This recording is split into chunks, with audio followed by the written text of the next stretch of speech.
let me share with you the last speaker, but not least in any manner, for this morning is Dr. Alexandra King. Dr. King's talk is entitled, Researching Ourselves Back. Please join me in giving warm welcome to Dr.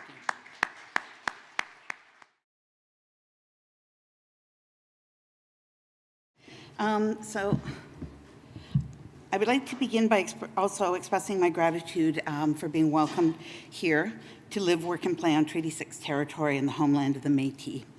I'd also like to thank SHRF and CAHS for the recognition of the critical need for today's event and the care they took in arranging it. This is that I'm aware of the second such event that CAHS has had on Indigenous health. The first one was in Montreal in 2016, and my husband, Malcolm King, actually was being welcomed in as a fellow and was one of the people speaking, as was Dr. Jeff Redding and Dr. Margot Greenwood. And sorry, Jolie, I'm actually not a PhD, I'm an MD, so you still have not got your 3 PhDs up on stage. Yeah, but I do want to thank the other speakers, and in some ways it makes it a lot easier going last because I'm going to be able to skip through some of this stuff, I hope, because they've already covered it. So I want to start by just explaining the title of this presentation, and it arises from a quote. Elder Marlene Brandt Castellano, who is an incredible elder and scholar, had heard a First Nations elder say these words at a meeting. She thinks that it was in Treaty 6 territory, if she remembers correctly. And I think it's really important because in this one quote, we have both the recognition of some of the bad things that have happened in terms of Indigenous health research, and Carrie and Jolie have both covered some of that, but also the fact that we are recognizing the hope that lies in research and the need for research as a critical step for us decolonizing. As Indigenous people, we often introduce ourselves, and so I'm a member and citizen of Nipissing First Nation, which is situated in Ontario, north of Toronto. My First Nations ancestry all comes on my mother's side and is a combination of Ojibwe, Mohawk, and Algonquin. My father was of mixed European descent. This quote I found at some point when I was doing what Willie Ermine calls memory work, and that is where we go back and look at ourselves. And for me, it just always reminds me of the great footsteps I have to fill of my ancestors. I also want to take a minute and explain a little bit about my relationship with both HIV and hepatitis C. They're both long-standing. A dear friend of mine, when I was in my early 20s, was actually among the early victims of AIDS. So this has been something that has been in my life for a long time. I thought it was interesting. I went to medical school at University of Toronto and quite late in life. And in 2005, I applied for and got a scholarship that would allow me to do HIV research during the summer. It was impossible to find somebody to supervise me to do work on Indigenous women in Canada. So instead, I went to the Kalahari Desert and worked with the Kung people there, did HIV research. But we've come a long way, and I think that's a really important step.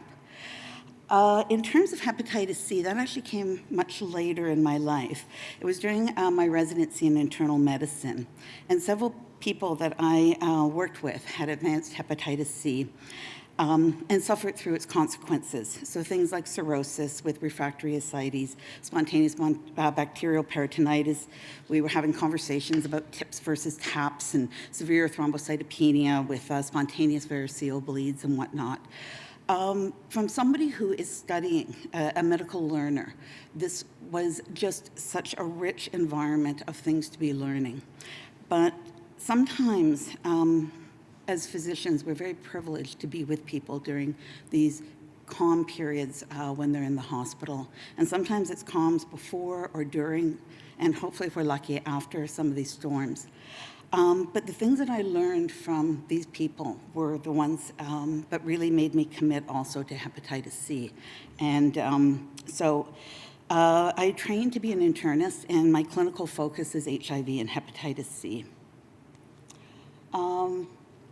The first thing that I want to talk about is Saskatchewan, and thankfully Carrie has already provided some stats around this, so I'll skip through some of that. But I think that also it's important to recognize that perhaps Saskatchewan in some ways is a canary for Canada.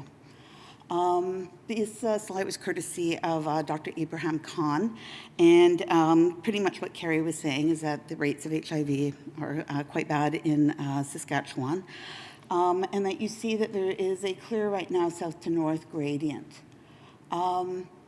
This slide, though, is of Canada, and it is using data that was recently released by the Public Health Agency. Males are on the left, females are on the right. Non-Indigenous population is in blue, while the Indigenous population is indicated in red.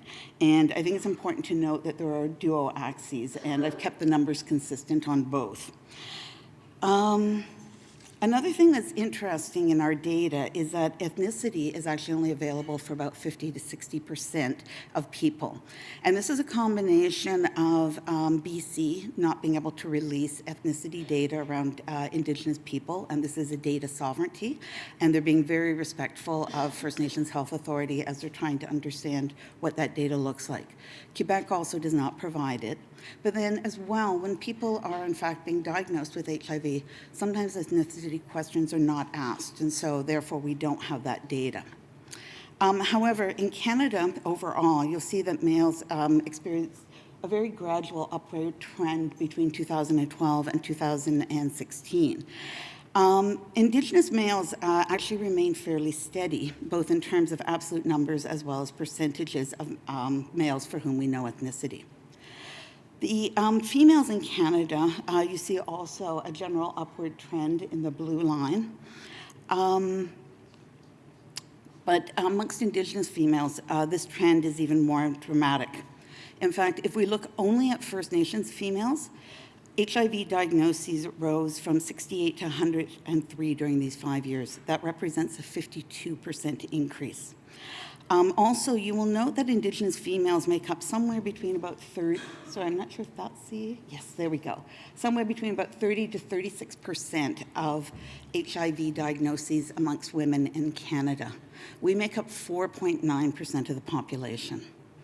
Also, rather shockingly, these numbers have been quite resistant to change. For example, Bev Shea, as part of an international collaboration, published a manuscript in 2011, which at that point in time was looking at data from 1999 to 2008.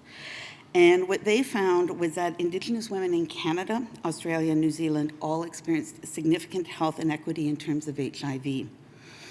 However, of the 3 countries, Canada was alone in terms of the order of magnitude. And here we are a decade later, and we're still hovering between 30 and 35% of infections. These are among the various issues that I have to raise and advocate for Indigenous people as a member of SHRF, which is CIHR's HIV Research Advisory Council, on which I have the privilege of serving. I'm going to switch gears and talk about hepatitis C, because to me this is also one of the mysteries of HIV, or related to HIV in Saskatchewan. It's become a related issue because of injection drug use, which figures quite strongly amongst Indigenous people and HIV in Saskatchewan. Again, you're going to notice the overrepresentation of Indigenous people, and there's also the same south-north gradient. Now, when I was getting ready to do this presentation, I had asked various people for data in the province, and this is about the level of data that I was able to obtain. So what I wanted to do was switch gears a little bit and talk about sort of national and provincial comparisons. And so in this case, what I'm doing is drawing on my work that I do with CAHS, which is Canada's research network on hepatitis C. I'm involved in both their clinical as well as their behavioral and epidemiology cores, and I also serve on their scientific committee. This slide here is actually courtesy of Mel Cragdon and Naveed Jejun of the BC CDC.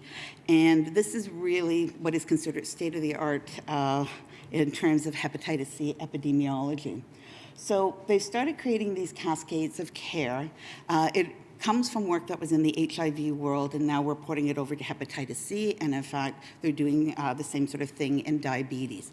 And so basically what we're trying to do is understand both engagement and retention and care, and using clinical outcomes to do so. And if we look at this rather than at the individual level, but also at the population levels, then it really helps us understand where are barriers, where are breakdowns in the care cascade, why are people not being able to get through. So in BC, what they've done is they have integrated a variety of different data sets, laboratory, mortality, and prescriptions. And this really is about the most advanced that we have right now in Canada, and it's comparable to what you're seeing in the rest of the world. Let me see, a couple of other things that I want to mention. Lynn, I think, had brought up that we have cure for hepatitis C. And she is correct, it does not confer long-term or lifelong immunity, but nonetheless, we are able to cure hep C. And this is thanks to these new direct-acting antivirals, DAAs. And these are a treatment that is relatively short course, relatively benign. Most people have very few, if any, side effects, and greater than 95% chance of cure. So this has just completely revolutionized the hepatitis C landscape. The WHO has put forward global treatment targets, and I can tell you Canada is not among the countries that are on track for those right now. And so you're looking at both nationally as well as in provincially. Let me see. This care cascade is from 2016, and if you note the numbers across the bottom, what you're seeing are the people who are able to go on to the next step. And so of people who are diagnosed, 79% go on and get further workup in terms of RNA testing and so on. Once we know that somebody's RNA positive, then they're looking at genotyping. Genotype is basically just different strains of hepatitis C. At one point, that used to determine the kind of treatment that we would be able to prescribe for people. Nowadays, we have pan-genotypic, so it almost doesn't matter what your genotype is. It's more an academic exercise. But in any case, and we need this for public health, that sort of thing. What you can see is that of the people who have been worked up, and now we know that they have hepatitis C, there was only 46% who made it onto treatment. This is really a reflection of the fact that until very recently, we had a fibrosis requirement. And so people had to have a certain degree of liver disease before they could qualify for treatment. And the treatment is expensive, so most people are not buying it themselves. So therefore, there are a lot of people that in BC in 2016 were diagnosed, were screened, were worked up, and could have in fact gone through treatment, but it was not available to them. And that's why you're seeing such a big drop off here of 46%. As I said, the non-clinical rationalization is being removed in most of the provinces, as well as with FNIB. And so therefore, anybody who has hepatitis C, in fact, can now get treatment. So that's a very positive step. The thing that's so interesting about these care cascades, though, is that by laying it out this way, we can look at comparisons. And so therefore, we can look at how we did in 2012 versus 2016. We could look at this by geography. So we could look at different geographic regions and see whether or not everybody is accessing care appropriately. And if they're not, then what can we be doing to try and break through those barriers? We could do it by gender. We can do it by age cohort and so on. But part of this that I'm trying to get across is that this sort of data is really critical for us to be doing public health and clinical service planning. And if we don't have it, it makes it very difficult for us to be proceeding. Additionally, I think that this is actually an ethical requirement, and this is coming from the Truth and Reconciliation Commission. So first of all, and Carrie talked about this also, call to action number 18 explicitly positions hepatitis C, HIV as in fact a consequence of colonization. Number 19 is talking about the need to establish measurable goals to identify and close the gaps in health outcomes between Indigenous and non-Indigenous communities, and to have regular reporting. So if we don't know how big the problem is and we're not measuring it, we don't know whether or not we're going to be reducing that health gap. And that is obviously a concern given how bad it already is. Sorry, I'm going to take a sip of water.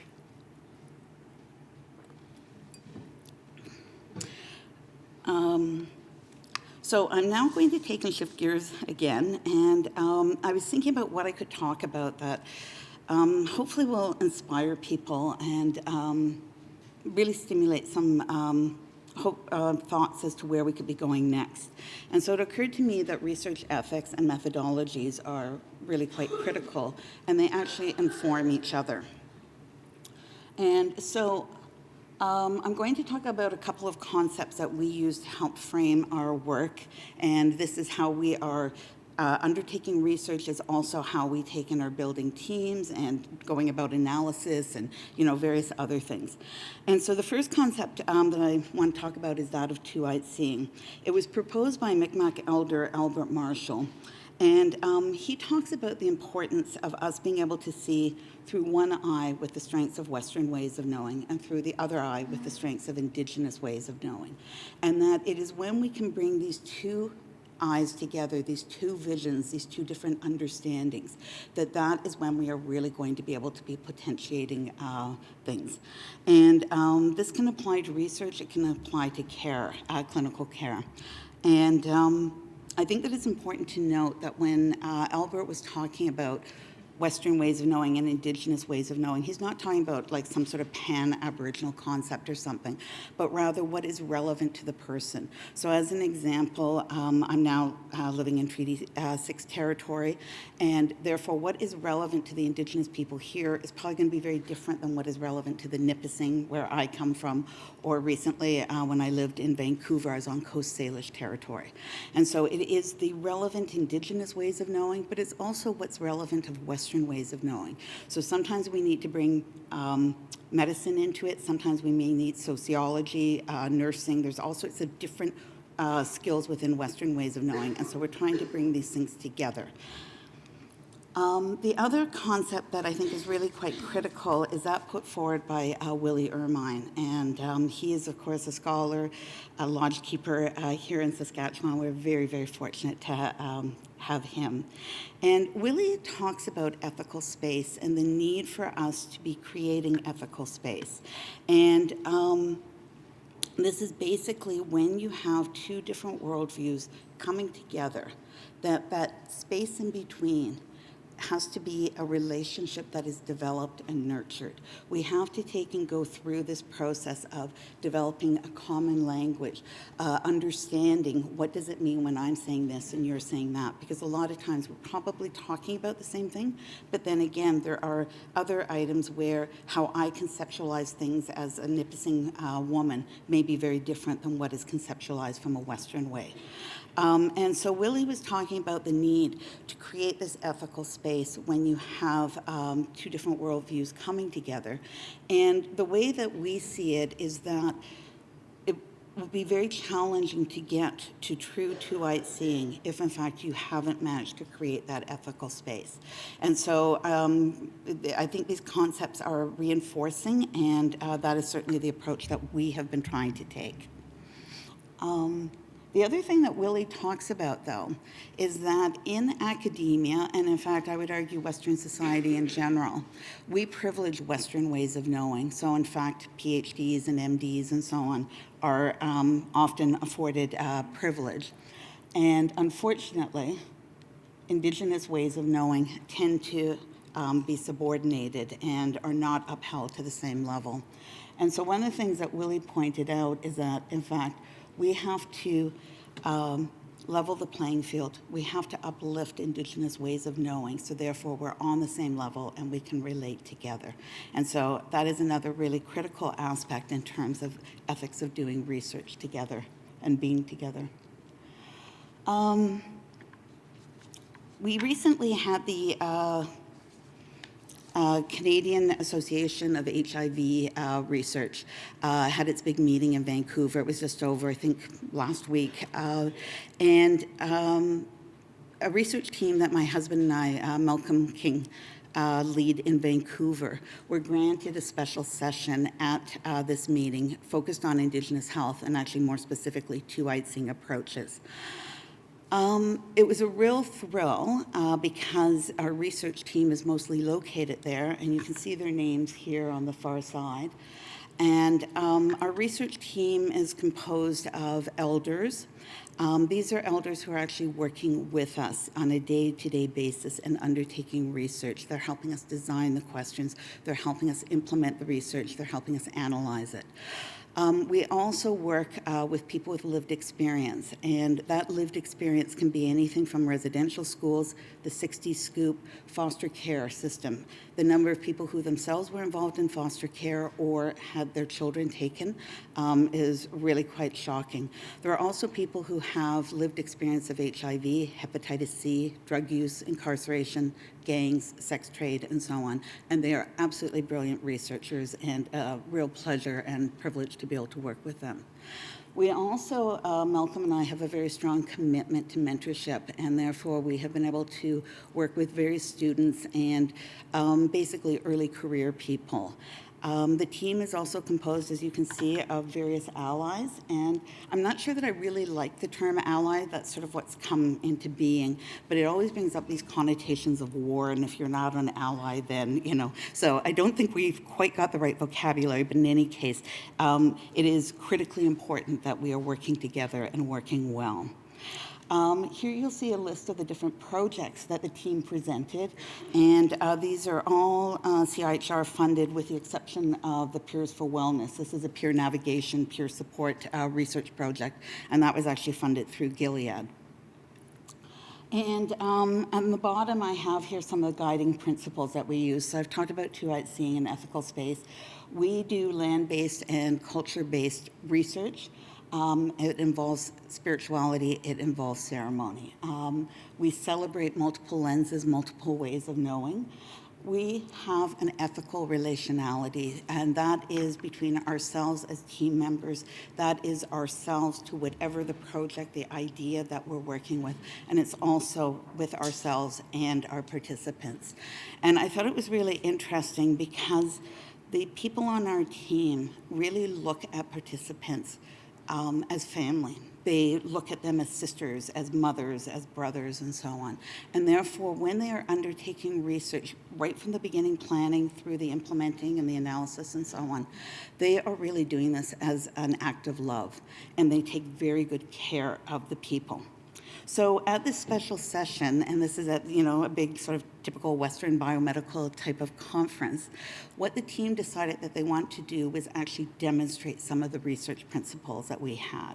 And so in fact, rather than using a podium and a mic and so on, they chose to set up a row of chairs in a semicircle where they all sat and faced the audience. We had elders open and close the session with ceremony and singing. And for each one of the projects, there were different dyads and triads of people who would speak about what it meant for them to be involved in the research, how they contributed to it, and how they felt that the research was really benefiting the community.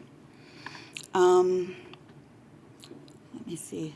The other thing that I think was really interesting about this is that we take and include reciprocity in our research. So again, it becomes critically important that what we do benefits the community, and to borrow from a Western biomedical ethic, do no harm.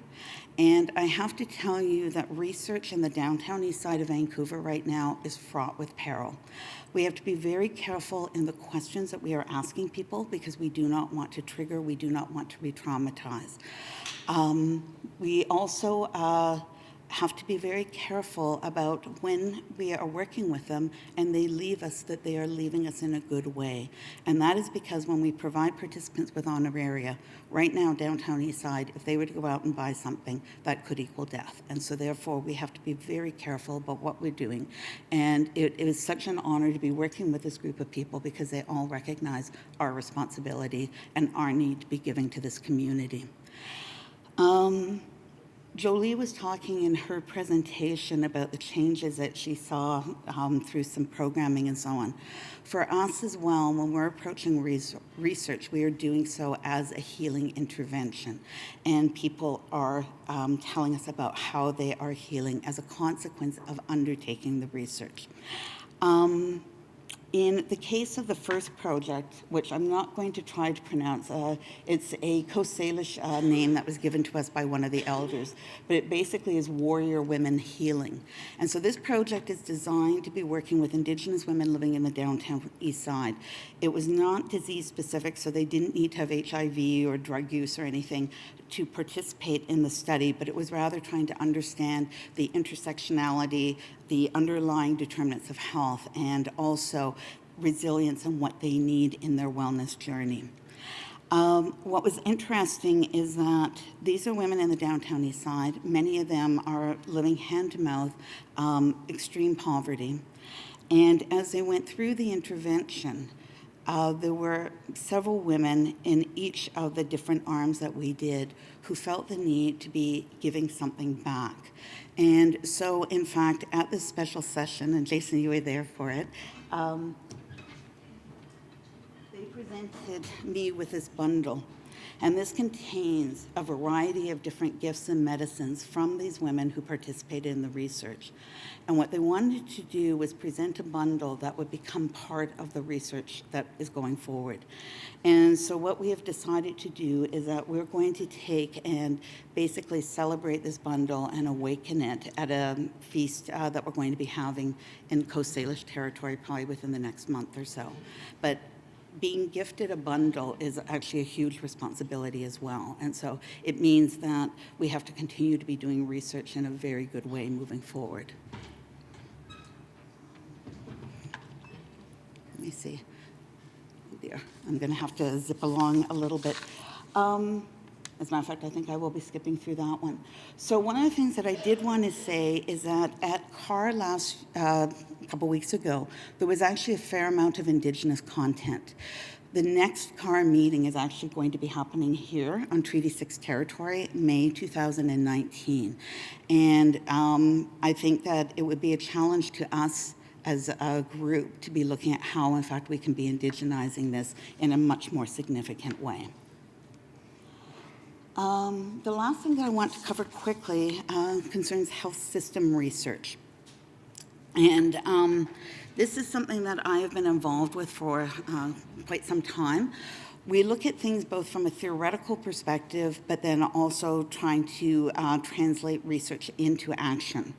And so one of the things that I'm involved with is I'm co-lead of an Indigenous Wellness Indicators Working Group that's part of the International Group on Indigenous Health Measurement. And so we're trying to understand what are wellness indicators, how do we work with them, how would you be building a system around them, and so on.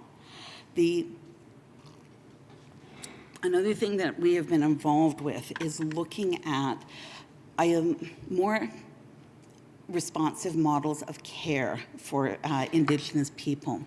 And this is from a publication that's actually going to be coming out in the next, hopefully, month or so in the Canadian Liver Journal.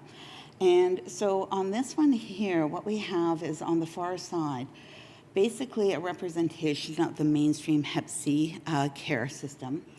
And you'll see things like, you know, it's individualistic, it's very medical-based, it's pathology-oriented, and so on. On this side here, what you have is Indigenous healing, and you're seeing wellness, spirituality, strengths, holistic, trauma-responsive, culture. And when it says self, we're not talking about self as in an individual or a person, but rather self as in an interconnected concept. And so that brings up the physical, mental, spiritual, emotional, but it also brings up our connection with each other, family, nation, as well as our responsibility for the natural world, past generations, future generations. So it's actually quite a complex concept. But spanning the two and helping to provide that ethical space that we were talking about earlier is in fact trauma-informed care. And trauma-informed care, when we're looking at this from an Indigenous perspective, that sort of deals with intergenerational trauma, the community-wide trauma, as well as the trauma that people are experiencing within the life course. The other part of this article is that we were conceptualizing, to some extent, what would a health system designed around wellness look like rather than pathology? And in fact, for hepatitis C, what you will see is that mainstream healthcare just represents one tiny bubble within what becomes important when we're looking at this from an Indigenous perspective. I think I'm coming into the last little bit. Sorry, I'm cognizant of the time. So this slide is actually was given to me by Jason Grebely, who is a Canadian who is working at the Kirby Institute in hepatitis down in Australia.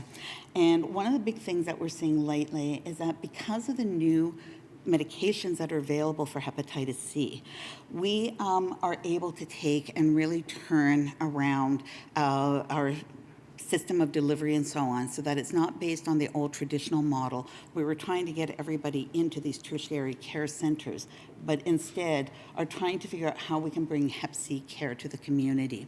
And so this is, where we really have to become quite innovative: community health centers, prisons, needle and syringe programs, and so on. As an example, out in the Fraser Valley in BC, part of a program that helps situate a Hep C model, nurse-led Hep C model of care within a community organization that was serving that community. And so again, we're trying to figure out how do we situate medical care within where people are. I've also been involved with a shared model of care.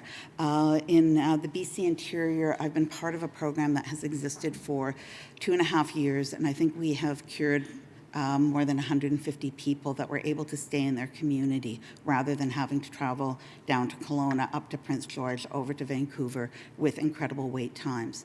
Another community that I'm involved with in BC has gone through dry blood spot testing just because it is so difficult to get the blood work that they need in order to diagnose and monitor people. And they themselves have decided that they want to pursue a microelimination strategy. So, these things, communities are in fact becoming champions for themselves, and it's up to us to figure out how to be best supporting them. So this project, though, DRUM, is a shared model of care that basically started in northern Alberta. And in fact, it's been going on in one form or another since about 2005, 2006. And so we received CIHR Implementation Science Component 1 funding, and we also got support from CTN, which is the Canadian HIV Trials Network. And this is community-founded, community-led. There are 3 First Nations communities that are involved in the DRUM project, and so that's Sucker Creek, Drift Pile, and Tall Creek. And basically, as part of this project then, we go through a community readiness assessment, as well as then, once we have the readiness assessment, the communities themselves are determining the process that they're going to be using by which they are building community capacity and awareness.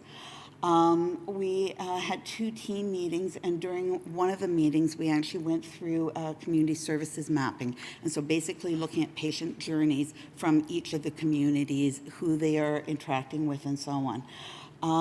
We came up with logic models, and the community themselves were presenting at the Canadian Aboriginal AIDS Network. They have a Wise Practices meeting. And I would want to point out, because I know Ibrahim Khan is here and is really quite heavily invested in the Know Your Status and other initiatives here in Saskatchewan. We have FNIB Alberta region involved on this project, and they have been working with us for some time. And in fact, we're able to provide funding to bring nurse practitioner to the 3 communities. So similar to, wow, that sort of went crazy. But similar to Know Your Status, we were also successful in the implementation science component too. So this provides us $2 million over 5 years to scale up the project. And so we are going to be taking and, we are continuing on with the 3 First Nations communities in northern Alberta, but we are adding, in fact, 2 First Nations communities in southern Alberta, and have the real privilege of working with Métis Nation Alberta as critical partners to be bringing this intervention to the Métis community as well. Additionally, University of Saskatchewan actually provided some supplemental funding, so we're going to be bringing this initiative to a couple of communities here in Saskatchewan. And so we're going to be spanning, I think it's going to be Treaty 6 and 7 territory. 6 and 8. And so this really is community-driven, capacity strengthening for all team members, knowledge sharing, and in terms of methodologies, Indigenous knowledges and two-eyed seeing, we are doing adaptation and scale up, and part of our intervention is communities mentoring communities. So we've had these 3 communities that, in fact, have already been becoming experts themselves at this community readiness and community engagement and so on, service planning. And so they're going to be helping to mentor other communities. We're looking at capacity strengthening and knowledge sharing. And in point of fact, when we met, when we were at CAR this last week, we managed to connect up with some of the Know Your Status team. And so we were having these discussions about these 2 projects that are sort of running in parallel and really similar approaches. There are differences, but how then can we interact and exchange knowledge going forward? And so I think that's really quite promising. So let me see, this is my last slide, and I just wanted to say that I deliberately started with stats and epidemiology and the importance for us to be able to have good statistics in order to be doing evidence-based planning, programming, and so on. And also some of the issues around good data and things like data sovereignty and so on. So these are all part of something that we need to be dealing with. I went on and talked a little bit about research ethics and methodology, and that is because I think how we go about doing research is so critically important. And then lastly, I was talking about health services and health systems research and so on. And again, I think that as we take and weave these different strands together like a braid, you begin to understand the complexity of Indigenous health, of HIV, and of hepatitis C, and therefore the need for us to be working together to be coming up with solutions. This Tetra pitch is actually from a Lancet article that Malcolm and I co-wrote back in 2009, and that was talking about the Indigenous health determinants. It spoke a lot to both Malcolm and I. It was done by Dawn Marsden, who was doing her PhD at the University of Alberta. And it still, to me, is really quite a powerful image. But she was talking about how before contact, the Indigenous people were living in harmony with each other, with the natural world, and so on. And then with colonization came urbanization, and I see it as Indigenous people sleeping here, but that, you know, with time, there's going to be reconciliation, and you're seeing healing that is happening. And so you're seeing a reawakening of the Indigenous people, their spirit, their culture, and so on. And eventually, we're going to get to this new point of balance. And it's going to be different from where we were, because now we have allies, people that we're walking together with. But it will come. And so I think that this era of reconciliation is really quite powerful, and hope that we can all be working together. Thank you.